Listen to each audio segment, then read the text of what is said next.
पाकिस्तान और अफगानिस्तान के बीच बॉर्डर पर तनाव फिर से चरम पर पहुंच गया है। क्या ये सिर्फ एक एयर स्ट्राइक है या बड़े युद्ध की शुरुआत? रविवार तड़के पाकिस्तानी फाइटर जेट्स ने अफगानिस्तान में घुसकर टीटीपी यानी तहरीक तालिबान पाकिस्तान और आईएसकेपी के ठिकानों पर हमला किया और अब अफगान तालिबान ने बदला लेने की कसम खा ली है। क्या ये हमला पाकिस्तान की सुरक्षा को बचाएंगे या दोनों देशों को और खून खराबे की ओर धकेल देंगे? आइए जानते हैं पूरी कहानी। नमस्कार, मैं ओमकार पांडे और स्वागत है आपका न्यूज़ 18 राजस्थान के डिजिटल प्लेटफॉर्म पे। पाकिस्तान की सेना ने रविवार तड़के अफगानिस्तान के सीमावर्ती इलाकों में एयर स्ट्राइक की, जिसमें तहरीक तालिबान पाकिस्तान यानी टीटीपी और इस्लामिक स्टेट खोरासान प्रोविंसेस यानी आईएसकेपी से जुड़े 7 कैंपों और ठिकानों को निशाना बनाया गया। यह कार्रवाई हाल के दिनों में पाकिस्तान में हुए कई खौफनाक आत्मघाती हमलों के जवाब में की गई, जिसमें इंटेलिजेंस के आधार पर सटीक हमले किए गए। पाकिस्तान के सूचना मंत्रालय और सेना ने कहा कि उनके पास पुख्ता सबूत हैं कि ये हमले अफगानिस्तान में बैठे टीटीपी के लीडर और हैंडलर्स द्वारा प्लान किए गए थे। हाल के प्रमुख हमले जिन्होंने ये स्ट्राइक को ट्रिगर किया, उनमें शामिल है इस्लामाबाद में एक शिया इमाम बारगाह यानी मस्जिद पर रमजान के दौरान सुसाइड बॉम्बिंग, जिसमें 31 से 32 लोग मारे गए और 100 से ज़्यादा घायल हुए।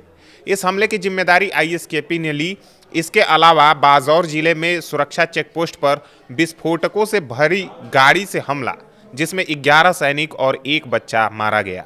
हमलावर को अफगान नागरिक बताया गया। वहीं बन्नू जिले में सुरक्षा काफिले पर हमला, जिसमें 1 लेफ्टिनेंट कर्नल और 1 सैनिक सहित 2 लोग मारे गए।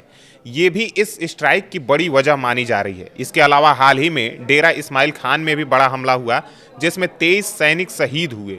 इस हमले की भी जिम्मेदारी टीटीपी से जुड़े ग्रुप ने ली। पाकिस्तान ने इन हमलों को अफगानिस्तान से संचालित बताया और कहा कि टीटीपी अफगानिस्तान में सुरक्षित बैठकर पाकिस्तान पर हमले करवा रहा है।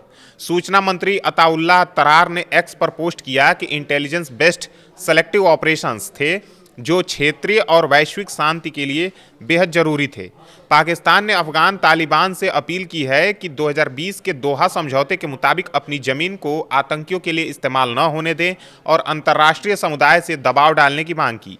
अफगानिस्तान की तरफ से अभी कोई आधिकारिक बयान सामने नहीं आया है, लेकिन स्थानीय सूत्रों और मीडिया रिपोर्ट्स के अनुसार हमले पक्तिका प्रांत के बरमल और अरगुन जिले में हुए, जहां एक मदरसे को भी निशाना बनाया गया।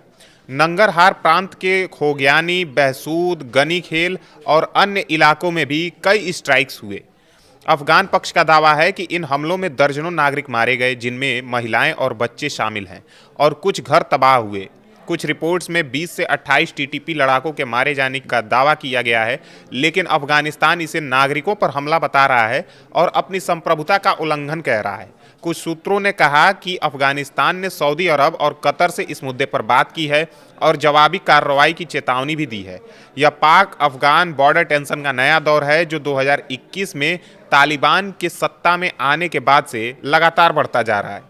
पाकिस्तान टीटीपी को अपना सबसे बड़ा खतरा मानता है, जो अफगानिस्तान से ट्रेनिंग लेकर हमले करता है। ग्लोबल टेररिज्म इंडेक्स में पाकिस्तान अब दूसरे नंबर पर है, जहां 2024-25 में टीटीपी के हमले में 90% तक बढ़ोतरी हुई और सैकड़ों मौतें हुई। पिछले साल अक्टूबर में भी पाकिस्तान ने अफगानिस्तान में बड़े हमले किए थे, जैसे कि ऑपरेशन खैबर स्टॉर्म। इस ऑपरेशन में टीटीपी लीडर नूर वाली महसूद को टारगेट किया गया था, लेकिन वो नागरिक मौतों के कारण विवादास्पद रहा। अभी तक कोई बड़ा जवाबी हमला अफगानिस्तान से नहीं हुआ है, लेकिन दोनों तरफ से तनाव बढ़ रहा है। पाकिस्तान का कहना है कि अगर टीटीपी पर काबू नहीं लगाया गया तो ऐसे ऑपरेशंस लगातार जारी रहेंगे। अफगानिस्तान टीटीपी के होने से इनकार करता है और पाकिस्तान पर आरोप लगाता है कि वो बिना सबूत के हमले कर रहा है। ये स्थिति क्षेत्रीय शांति के लिए चिंता का विषय बनी हुई है और कतर या अन्य देश मध्यस्थता की कोशिश कर सकते हैं। संक्षेप में, पाकिस्तान ने हाल के सुसाइड अटैक्स का बदला लेने के लिए अफगानिस्तान में टीटीपी आईएसकेपी के 60 ठिकानों पर एयर स्ट्राइक की है। पाकिस्तान का दावा है कि कई आतंकी मारे गए, जबकि अफगानिस्तान में नागरिक मौतों की खबरें हैं। ये पाक अफगान रिश्तों को और खराब कर सकता है।